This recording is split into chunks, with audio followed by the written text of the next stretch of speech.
नमस्कार दोस्तों, ये video editorial compilation for mains का पार्ट है। आप प्लेलिस्ट में जाके एडिटोरियल की वीडियोस पेपर वाइज और टॉपिक वाइज देख सकते हो।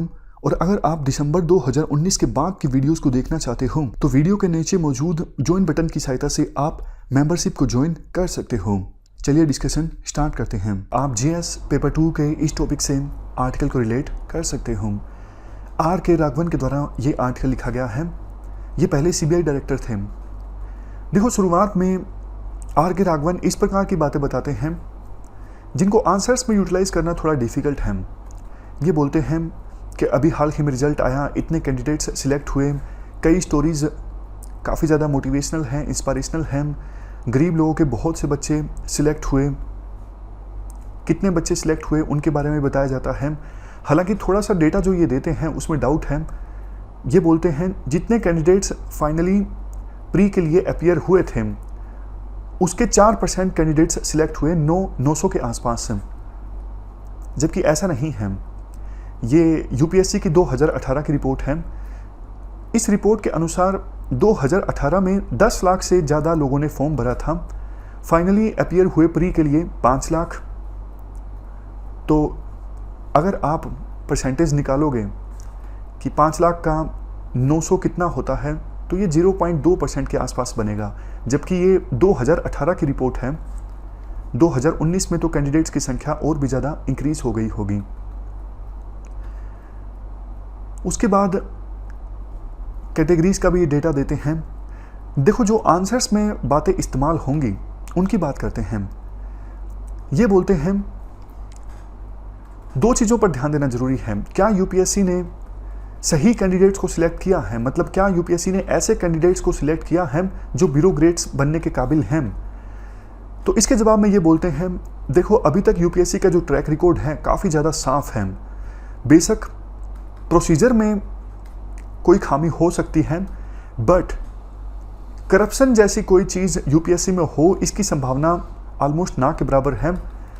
जो स्टेट पीसीएस वाली संस्थाएं होती हैं, मतलब वो संस्थाएं जो स्टेट में पीसीएस को कंडक्ट करवाती हैं, वहाँ पे धांधलेबाजी का आरोप काफ़ी लगता है। लेकिन यूपीएससी में अभी भी जनता का पूरा विश्वास है।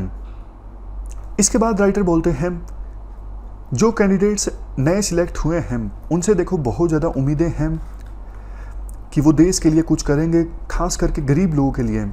आमतौर पर गरीब लोगों की शिकायत ये होती है कि डिस्ट्रिक्ट में डीएम, एसपी ये लोग एक्सेसिबल नहीं होते।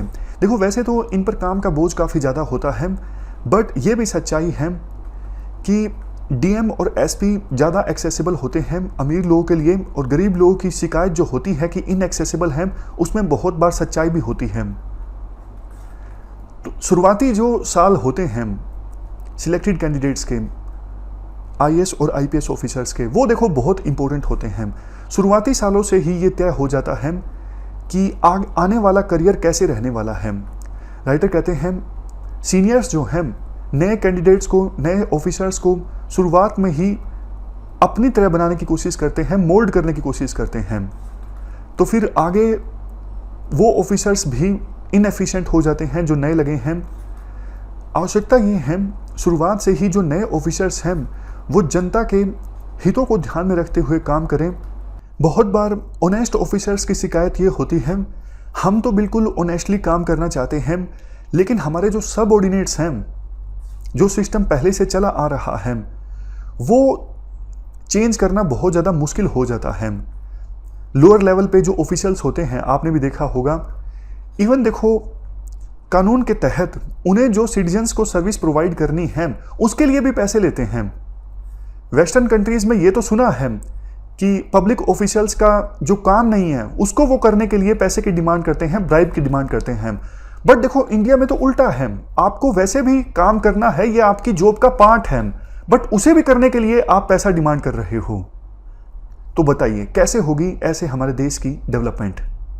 इसके बाद राइटर पुलिस की बात करते हैं कि पुलिस की अभी फिलहाल क्या सिचुएशन है हमारे देश में, क्योंकि राइटर पुलिस में रहे हैं, आईपीएस ऑफिसर रहे हैं। वो बोलते हैं कि हमारे देश में पुलिसिंग को लेकर मैं ज़्यादा चिंतित हूँ। हमारे देश में 15,000 के आसपास पुलिस स्टेशंस हैं।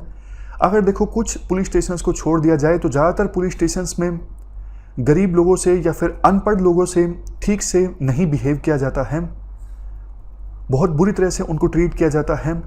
इवन एफआईआर दर्ज करने के लिए भी पैसे मांग लिए जाते हैं और दर्ज भी कर ली जाती है एफआईआर, तो उस पर कोई एक्शन नहीं लिया जाता है। तो ऐसी सिचुएशन में जो नए ऑफिसर्स हैं उनकी और भी ज़्यादा जिम्मेदारी बन जाती है कि जो सिस्टम अभी फ़िलहाल चला आ रहा है वो उसे बदलें, तभी आपका जो ये सिलेक्शन हुआ है आप उसे सार्थक सिद्ध करोगे। अदरवाइज पहले जो चला आ रहा है सिचुएशन उससे भी ज़्यादा ख़राब हो जाएगी, पुलिस की जो इमेज है उससे भी ज़्यादा ख़राब हो जाएगी।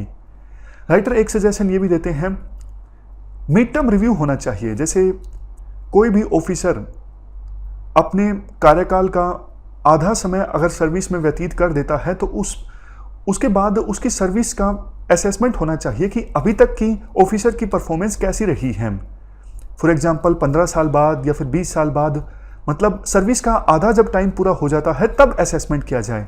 और अगर देखो ऑफिसर इनएफिशिएंट है, करप्ट हैं, तो उन्हें सर्विस से बाहर निकाला जाए, क्योंकि ऐसे लोग देश को नुकसान ज़्यादा पहुंचाते हैं बजाय इसके कि वेलफेयर प्रोग्राम्स जो सरकार ने चलाए हैं गरीब लोगों के लिए उन्हें अच्छे से गरीब लोगों तक पहुंचाया जा सके और देश की डेवलपमेंट में एक भूमिका निभाई जा सके। तो ये हमने आर्टिकल डिस्कस किया। इस डिस्कशन में फिलहाल इतना ही है। Thank you very much for discussion.